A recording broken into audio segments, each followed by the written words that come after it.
Good morning, student. Jai Swaminarayan. Subject automobile electrical system. In this subject, last time in previous lecture we are discussing about the MCQ short questions for Unit 1 and Unit 2. એ સબ્જેક્ટની અંદર આપણે previous લેક્ચરની અંદર unit 1 અને unit 2 એટલે કે unit 1 હતું આપણું introduction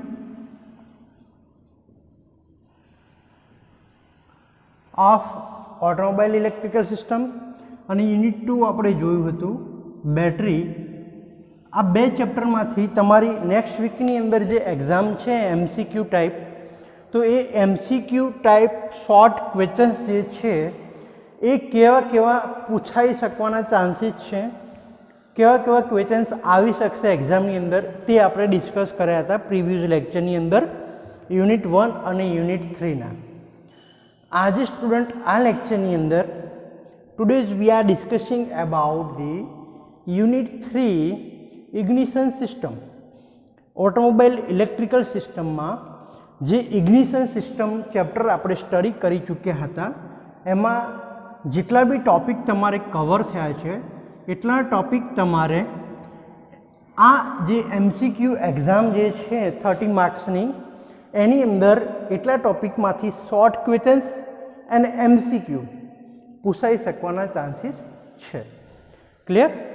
તો એમાં જોઈએ આપણે કે કયા ટૉપિક કવર કર્યા હતા ઇગ્નિશન સિસ્ટમમાં એન્ડ એમાંથી કેવા શોર્ટ ક્વેશ્ચન્સ નીકળી શકે છે. તો સૌથી પહેલાં સ્ટુડન્ટ વાત કરીએ તો યુનિટ 3 કયું હતું? તો કે ઇગ્નિશન સિસ્ટમ.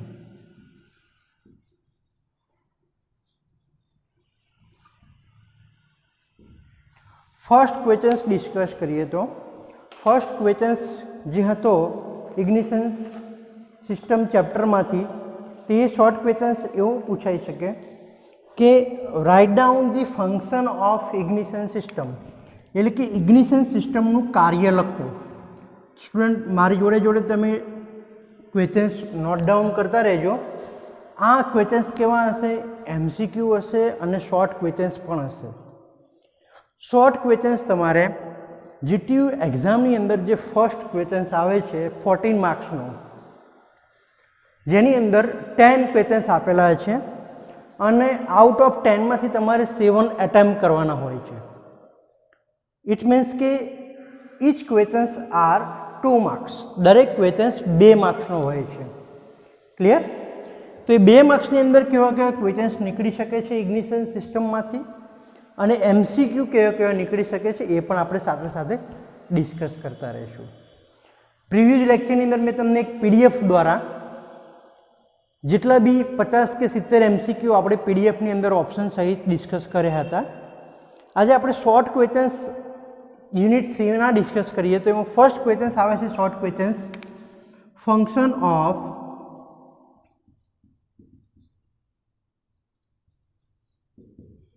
Ignition system.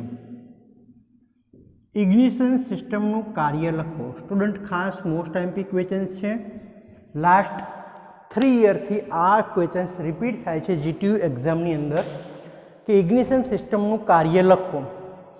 તો તમને આઈડિયા હોવો જોઈએ કે ઇગ્નિશન સર્કિટ આપણે જે ભણી ચૂક્યા, ઓટોમોબાઈલ વ્હીકલમાં ઇગ્નિશનનું કાર્ય શું છે કે જે એન્જિનની અંદર એર અને ફ્યુઅલ જે મિક્સર થઈને અંદર આવે છે during the suction stroke of engine, inlet valve open and shut the air and fuel mixer in the cylinder. Clear? એ જે એર અને ફ્યુઅલનું મિક્સર આવ્યું સિલિન્ડરમાં તેને ઇગ્નાઇટ કરવાનું, તેને કમ્બક્શન કરવાનું ફંક્શન કોનું છે? તો કે ઇગ્નિશન સિસ્ટમનું.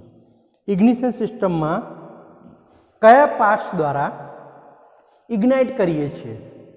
By which part to ignite the combustion chamber in fuel mixture? તો એ કયો પાર્ટ છે student? Spark plug. Spark plug દ્વારા ઇગ્નિશન સિસ્ટમમાં જે મેઇન કોમ્પોનન્ટ હોય છે સ્પાર્ક પ્લગ, તો એ સ્પાર્ક પ્લગ દ્વારા આપણે એર અને ફ્યુઅલનું જે મિક્સર હોય છે સિલિન્ડરમાં તેને ઇગ્નાઇટ કરવાનું કાર્ય કરાવે છે ઇગ્નિશન સિસ્ટમ. ક્લિયર? તો આ 2 માર્ક્સનો આવો ક્વેશ્ચન્સ આવી શકે છે.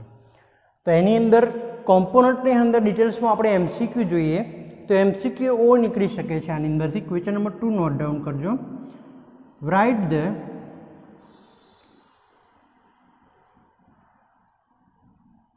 Parts name of ignition system. Ignition સિસ્ટમના પાર્ટ્સના નામ લખો. તો સ્ટુડન્ટ કયા કયા પાર્ટ્સ આવશે? તો તેના માટે તમારે બેઝિક લાઇન ડાયાગ્રામ તમને આઈડિયા હોવો જોઈએ. બેઝિક લાઇન ડાયાગ્રામ જો તમે જાણતા હશો તો તમને એના પાર્ટ્સના દરેકના નામ આવડશે અને ફંક્શન પણ આવડશે. રિવાઇઝ કરી દઈએ એકવાર. કયા કયા મેઇન પાર્ટ છે? સૌથી પહેલું કયું આવશે? બેટરી. ત્યારબાદ કયું આવતું સ્ટુડન્ટ? બેટરીમાંથી ક્યાં જાય? પ્રાઇમરી વાઇન્ડિંગમાં. પ્રાઇમરી વાઇન્ડિંગ ધેટ મીન્સ કે ઇગ્નિશન કોઇલ. ઇગ્નિશન કોઇલ અને બેટરીને કનેક્ટ જે કરતું હતું એ ડિવાઇસને આપણે શું કહીશું? Ignition switch. Then after secondary વાઇન્ડિંગમાંથી વોલ્ટેજ જમ્પ થઈને ક્યાં આગળ સપ્લાય થતા હતા? ડિસ્ટ્રીબ્યુટરમાં. ડિસ્ટ્રીબ્યુટર પછી કયો કોમ્પોનન્ટ આવે સ્ટુડન્ટ? ડિસ્ટ્રીબ્યુટરને કંટ્રોલિંગ કોણ કરતું હતું? CB point, contact breaker point. વોલ્ટેજનું રેગ્યુલેશન અને કરંટનું કંટ્રોલિંગ ઇગ્નિશન સિસ્ટમમાં કોણ કરે છે? કન્ડેન્સર, અથવા તો બીજું એને શું કહીશું સ્ટુડન્ટ? કેપેસિટર. ક્લિયર? પછી ડિસ્ટ્રીબ્યુટરમાંથી પાવર ડિસ્ટ્રીબ્યુટ ક્યાં આગળ કરવામાં આવતો હતો? સ્પાર્ક પ્લગમાં. સ્પાર્ક પ્લગ ડિસ્ટ્રીબ્યુટર સાથે કઈ રીતના કનેક્ટેડ હતા સ્ટુડન્ટ? ST કેબલ દ્વારા, જેને કહેવાય છે હાઈ ટેન્શન કેબલ. તો that is a mainly component of ignition system.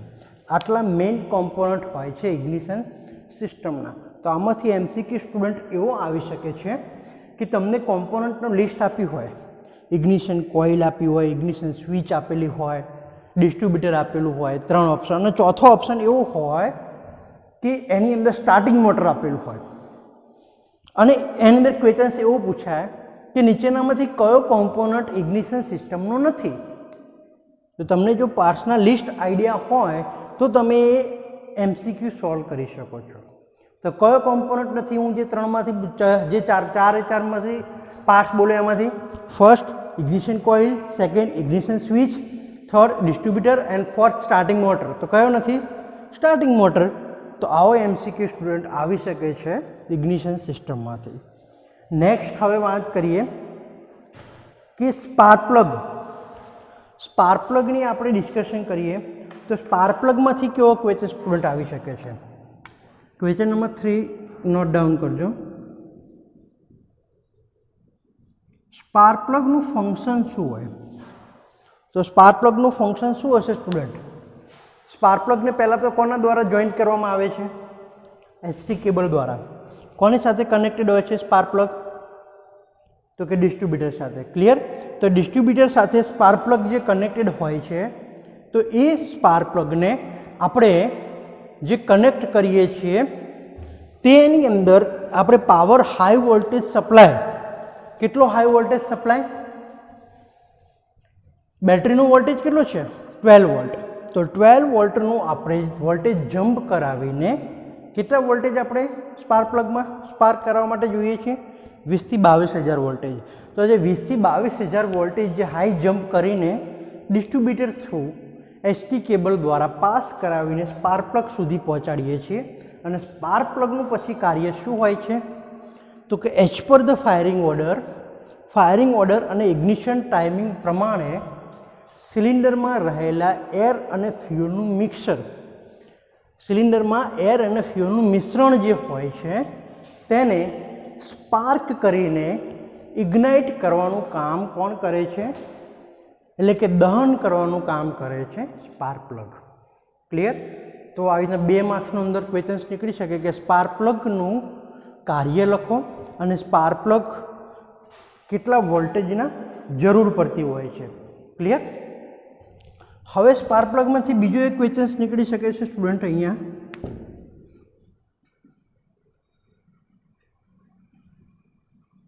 Types of spark plug. Spark પ્લગના ટાઈપ્સ કેટલા છે? તમે student as a automobile engineer હોય તો સ્પાર્ક પ્લગ તો તમે જોયેલો જ હોય, દરેકે હાથમાં લઈને વિઝ્યુલાઇઝ કરેલો હશે. ક્લિયર? તમે જુઓ છો કે જે હીટર પ્લગ કહેવામાં આવે છે, અથવા તો અલગ અલગ ટુ વ્હીલરના, તમે આપણે ટુ વ્હીલરની વાત કરીએ, ફોર વ્હીલરનો કદાચ તમે ના જોયો હોય, પણ ટુ વ્હીલરની આપણે વાત કરીએ, બાઇકના ને એ બધાને સ્પાર્ક પ્લગની. તો ટુ વ્હીલરના અલગ અલગ મોડલ વાઇઝ, નિયોનો, ડ્રીમ યોગાનો, સ્પ્લેન્ડર પ્લસનો, આ બધાના સ્પાર્ક પ્લગ જોજો, કમ્પેર કરજો એક સાથે, કંઈક ને કંઈક તમને ચેન્જીસ જોવા મળશે. એક બીજાના મોડલનો એક બીજા મોડલમાં સ્પાર્ક પ્લગ ફિટ થાય છે સ્ટુડન્ટ? તો કે ના. કેમ? એનું રીઝન શું છે? તો એના માટે સ્પાર્ક પ્લગના ટાઈપ્સ પાડવામાં આવે છે. બે પ્રકારના types spark plug widely use થતા હોય છે ઓટોમોબાઈલ વ્હીકલના, જેની અંદર છે ફર્સ્ટ ટાઈપ્સ જે છે તે છે હોટ સ્પાર્ક પ્લગ,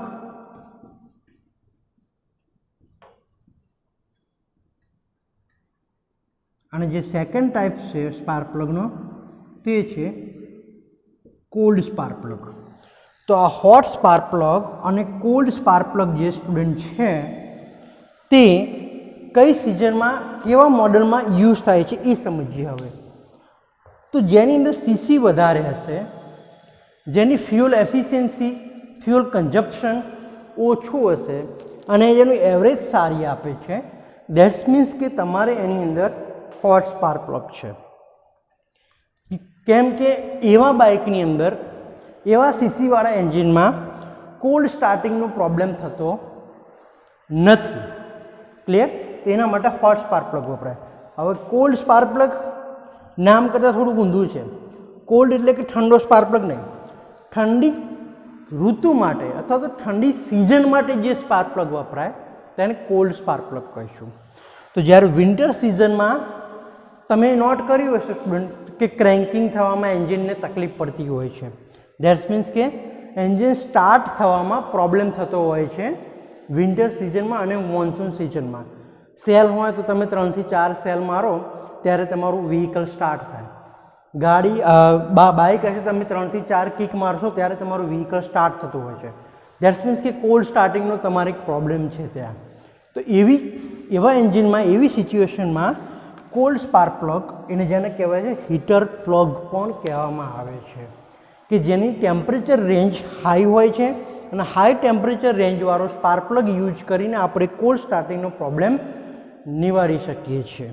ક્લિયર? તો આ બે પ્રકારના સ્પાર્ક પ્લગ યુઝ થાય છે. હવે સ્પાર્ક પ્લગના કન્સ્ટ્રક્શનની સ્ટુડન્ટ વાત કરીએ તો સ્પાર્ક પ્લગની અંદર બેઝિક એનું કન્સ્ટ્રક્શન જોવા જઈએ તો સ્ટુડન્ટ કંઈક આવું હોય છે.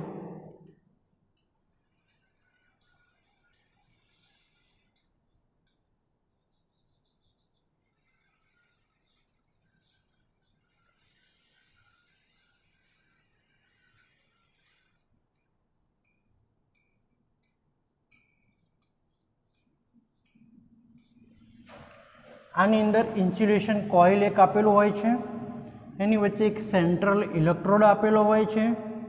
સેન્ટ્રલ ઇલેક્ટ્રોડ સીધો તમારે ગ્રાઉન્ડ ઇલેક્ટ્રોડ સાથે કનેક્ટેડ હોય છે. ક્લિયર? અહીંયા ઇન્સ્યુલેશન મટીરિયલ હોય છે વ્હાઇટ કલરનું, જે તમે અહીંયા જોઈ શકો છો, અને અહીંયા એની ઉપર થ્રેડ આપેલા હોય છે. સ્પાર્ક પ્લગ તમે વિઝ્યુલાઇઝ કર્યો હોય તો તમને ખબર છે, ઉપરથી કેવું હોય, વ્હાઇટ કલરનું ઇન્સ્યુલેશન હોય, અને અહીંયા નીચે આટલા પોર્શનમાં શું હોય, સિલિન્ડર હેડની અંદર ફિટ કરવા માટે એની ઉપર શું આપેલા હોય, થ્રેડ આપેલા હોય. ક્લિયર? તો એની અંદર સેન્ટ્રલ ઇલેક્ટ્રોડ એક આપેલો હોય છે અને ગ્રાઉન્ડ ઇલેક્ટ્રોડ હોય છે. તો આ બે જે ઇલેક્ટ્રોડ છે, એ ઇલેક્ટ્રોડ વચ્ચેની જે ગેપ જે તમને દેખાય છે એ ગેપ 3 to 5 mm, 3 થી 5 mm જેટલી ગેપ સ્ટુડન્ટ અહીંયા રાખવામાં આવે છે સ્પાર્ક પ્લગમાં, સેન્ટ્રલ ઇલેક્ટ્રોડ અને ગ્રાઉન્ડ ઇલેક્ટ્રોડની વચ્ચે. જો તમારે આ ગેપ વધઘટ થશે તો તમારે કમ્બક્શનની અંદર પ્રી ઇગ્નિશન છે, ડિટોનેશન છે, નોકિંગ છે, આવા બધા પ્રોબ્લેમ તમારે શરૂઆત થવાને સ્ટાર્ટિંગ થઈ જશે. બિકોઝ આ જે તમારી હીટ રેન્જ જે હોય છે, અહીંયા જે ગેપ હોય છે, એ gap specify as per the service manual કંપનીનું જે આપેલું હોય છે તે મુજબની હોય છે, એટલી ગેપ પ્રમાણે એમાં સ્પાર્ક થતો હોય છે. જો પુઅર સ્પાર્ક્સ હશે એટલે કે વીક સ્પાર્ક્સ હશે, ગુડ સ્પાર્કિંગ નહીં થાય કમ્બક્શનમાં, તો એર અને ફ્યુઅલનું જે મિક્સર હતું સ્ટુડન્ટ, એર અને ફ્યુઅલનું જે મિક્સર જે સક્સેસ સ્ટ્રોક દરમિયાન જે અંદર આવ્યું હતું તે કમ્પ્લીટલી કમ્બક્શન થશે નહીં. એની અંદર થોડું શું બાકી રહી જશે? અનબર્ન પાર્ટિકલ્સ, જેને સળગ્યા વગરનું ફ્યુઅલ કહી શકીએ આપણે. તો અનબર્ન પાર્ટિકલ્સ સિલિન્ડરની અંદર ક્યાંક ને ક્યાંક ખૂણે ખાંચડે બાકી રહી જશે. તો આ જે અનબર્ન પાર્ટિકલ્સ જે રહી ગયા તે ક્યારેય ઇગ્નાઇટ થશે પછી, કારણ કે એ ઓલરેડી એનું પ્રેશર અને ટેમ્પરેચર વધારે હશે. તો જ્યારે નેક્સ્ટ સ્ટ્રોક એટલે કે નેક્સ્ટ સાયકલ જ્યારે સ્ટાર્ટ થશે ત્યારે ડ્યુરિંગ ધ પાવર સ્ટ્રોક દરમિયાન તે સૌથી પહેલાં અનબર્ન પાર્ટિકલ્સ ઇગ્નાઇટ થશે અને ત્યારબાદ જે નેક્સ્ટ એર ફ્યુઅલ મિક્સર અંદર સિલિન્ડરમાં એન્ટર થયું હશે તે ઇગ્નાઇટ થશે. તો આ બે વચ્ચે જે મિક્સ થશે તેની અંદર થોડોક નોઇઝ ક્રિએટ થાય. તે નોઇઝને આપણે કહીશું નોકિંગ. ડીઝલની અંદર થાય તો, પેટ્રોલમાં થાય તો ડિટોનેશન કહીશું, અને એના આ પ્રોસેસને શું કહીશું આપણે? Pre ignition. તો પ્રી ઇગ્નિશન, ડિટોનેશન અને નોકિંગ થવાના ચાન્સીસ જો ગ્રેપ એડજસ્ટ ના હોય તો પ્રોબ્લેમ ફેસ તમે કરી શકો છો. Clear student? તો આ વાત થઈ આપણે સ્પાર્ક પ્લગની.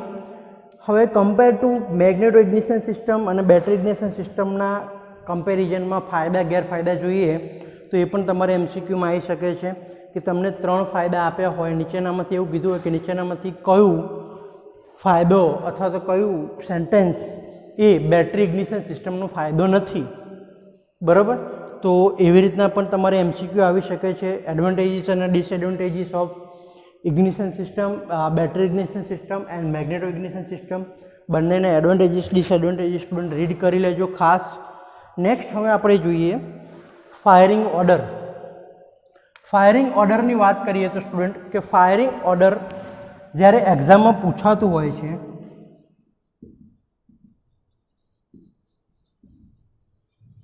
ત્યારે 3 સિલિન્ડરનું ફાયરિંગ ઓર્ડર પૂછાય છે. સૌથી પહેલાં જોઈશું આપણે 3 સિલિન્ડર, કે 3 સિલિન્ડર એન્જિન હોય તો એનો ફાયરિંગ ઓર્ડર કેટલો હશે સ્ટુડન્ટ? આગળ મેં તમને ફાયરિંગ ઓર્ડર જ્યારે આપણે સ્ટડી કરો તો ત્યારે જોયું હતું, તો એનો ફાયરિંગ ઓર્ડર કેટલો હશે? 1, 2 અને 3. જ્યારે 4 સિલિન્ડરનો કેટલો હોય firing order? 4 cylinder inline engine student વાત કરીએ તો 13-42, અને 6 સિલિન્ડરનો ફાયરિંગ ઓર્ડરને ડિસ્કસ કરીએ તો સ્ટુડન્ટ 6 સિલિન્ડર ફાયરિંગ ઓર્ડર કેટલું હશે? 15, 36 અને 24. તો આ 3 જે ફાયરિંગ ઓર્ડર જે છે સ્ટુડન્ટ એ પણ એમસીક્યુની અંદર આવી શકે છે કે તમને 123, 125, 126 અને 128 આવા 4 ઓપ્શન આપ્યા હોય અને એમસીક્યુ એની અંદર ફાયરિંગ ઓર્ડરમાં એવું પૂછાય કે which is the 3 cylinder firing order. નીચેનામાંથી કયો 3 સિલિન્ડરનો ફાયરિંગ ઓર્ડર છે? એમાં રાઈટ આન્સર કયો આવશે? 123. એવી રીતના સેમ એમસીક્યુ બીજો આવે 4 સિલિન્ડરમાંથી 13-42 આપ્યો હોય, 14-32 આપ્યો હોય, 15-23 આપ્યો હોય, બીજું કઈ ઓપ્શન આપ્યો હોય તો એમાંથી રાઈટ આન્સર તમારે કયો આવશે? 13-42. 13-42 જે તમારો છે એ 4 સિલિન્ડરનો ફાયરિંગ ઓર્ડર છે. એવી રીતના 6 સિલિન્ડરનો યાદ રાખવાનો 15, 36, 24. તો આ ફાયરિંગ ઓર્ડરની સ્ટુડન્ટ આપણે વાત કરી. હવે નેક્સ્ટ આપણે જોઈશું એમસીક્યુની અંદર કે કેપેસિટર અને મટીરિયલ, ખાસ કયા મટીરિયલમાંથી કયા પાર્ટ્સ બનેલા હોય છે એ પણ ખાસ કરી નાખજો. આપણે જે આ પાર્ટ્સનું લિસ્ટ જોયું તો બેટરીની અંદર શું આવશે? Electrolyte material. ઇગ્નિશન કોઇલની અંદર પ્રાઇમરી અને સેકન્ડરી વાઇન્ડિંગમાં કોપર યુઝ થતું હોય છે. સ્વિચ તો જે નોર્મલી યુઝ થતી હોય ડિસ્ટ્રીબ્યુટર કાસ્ટ આયર્નનું, અને એની અંદર રોટર આપેલું હોય છે. CB point, contact breaker point મેગ્નેટિઝમના હોય છે. કન્ડેન્સર, કેપેસિટર, સ્પાર્ક પ્લગનું મટીરિયલ ખાસ કરી નાખજો સ્ટુડન્ટ. તો દરેક પાર્ટ્સના મટીરિયલ ખાસ સ્ટડી કરી લેવા. હવે બેટરી ઇગ્નિશન સિસ્ટમમાં એસટી જે કોઇલ હોય છે અથવા તો હાઈ ટેન્શન કેબલ જે હોય છે, આમાંથી એક એમસીક્યુ સ્ટુડન્ટ નીકળી શકે છે એસટી કેબલનો, કે હાઈ ટેન્શન કેબલ કેટલા વોલ્ટેજ પાસ કરી શકે છે અથવા તો હાઈ ટેન્શન કેબલની કેપેસિટી શું છે, કેટલા વોલ્ટેજની કેપેસિટી છે. તો સ્ટુડન્ટ એ ખાસ યાદ રાખજો, આની કેપેસિટી જે છે 10,000 થી 12,000, એટલે કે 10 થી 12,000 જેટલી વોલ્ટેજની કેપેસિટી હોય છે એસટી કેબલની.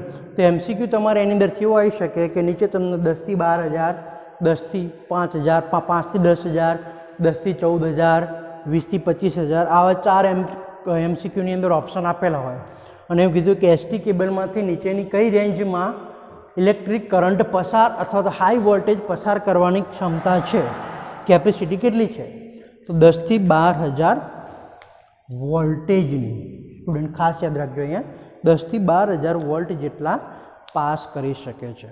તો સ્ટુડન્ટ આપણે આ વાત કરી ઇગ્નિશન ચેપ્ટરમાંથી શોર્ટ ક્વેશ્ચન જે નીકળી શકે છે તેવા 2 માર્ક્સના, અને બીજું એમસીક્યુ એ શોર્ટ ક્વેશ્ચન્સમાંથી કેવા કેવા પૂછાઈ શકે છે એનું ડિસ્કશન આપણે કર્યું. હવે આપણે એટીએમના જોઈશું, ઓટોમોબાઈલ ટ્રાન્સમિશન મિકેનિઝમ સબ્જેક્ટના નેક્સ્ટ લેક્ચરની અંદર કાલે આપણે સ્ટડી કરીશું કે એની અંદરથી કેવા કેવા ક્વેશ્ચન્સ નીકળી શકે છે. અને ખાસ સ્ટુડન્ટ બીજું યાદ રાખજો કે તમારો જે એન્જિનિયરિંગ ડે સેલિબ્રેટ કરવાનો છે 15 સપ્ટેમ્બર, એની અંદર બધા સ્ટુડન્ટે પાર્ટિસિપેટ કરવાનું છે. કમ્પલસરી બધા સ્ટુડન્ટે પાર્ટિસિપેટ કરવાનું છે. દરેક કોમ્પિટિશનની અંદર ભાગ લેવાનો છે. તમને જેટલા પણ રૂલ્સ રેગ્યુલેશન દરેક જે ગેમ વાઇઝ તમને આપેલા છે, પોસ્ટર તમારે સબમિટ કરાવવાના છે કરંટ સર જોડે. એસે અને પોસ્ટર જ્યારે ડેમો માટેના એટલે કે મોડલ માટેના જે ટોપિક જે છે તમને આપવામાં આવે છે, 3 ટોપિકમાંથી સિલેક્ટ કરીને એનું તમારે રજિસ્ટ્રેશન કરાવવાનું છે. અને તમારે 2 મિનિટનો video speech about the engineering day એના વિશે અથવા તો future world of the engineering આ ટોપિક ઉપર તમારે 2 મિનિટનો વિડીયો સ્પીચ તમારે રેકોર્ડ કરીને મને વોટ્સઅપ કરવાની છે. ખાસ સ્ટુડન્ટ યાદ રાખજો, કમ્પલસરી છે આ વસ્તુ. એઝ એ એન્જિનિયર તરીકે તમને આ ફેસ્ટિવલ ગમવો જોઈએ. તમારે આ તમારા બધાના સપોર્ટ વડે આપણે સારો એવો એન્જિનિયરિંગ ડે સેલિબ્રેટ કરી શકું છું એવી હું આશા રાખું છું. જય સ્વામિનારાયણ.